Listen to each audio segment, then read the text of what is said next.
তো গাইস দাদাবাড়িতে আসবো বলেছিলাম, অনুষ্ঠান বাড়ি এই যে। তো চলো ভেতরে যেয়ে দেখাবো কার।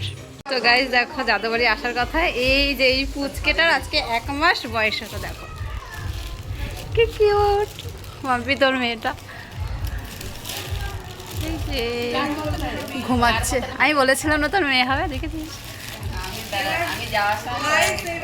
কি কিউট দেখো। যাই হোক, কে আমার আমি জ্যোতিষী বলছে, আমি জ্যোতিষী।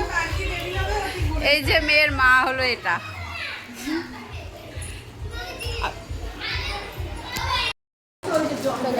দেখো কত লোক, কত বাড়িতে, বাইরে অনেক লোক, ঠিক আছে।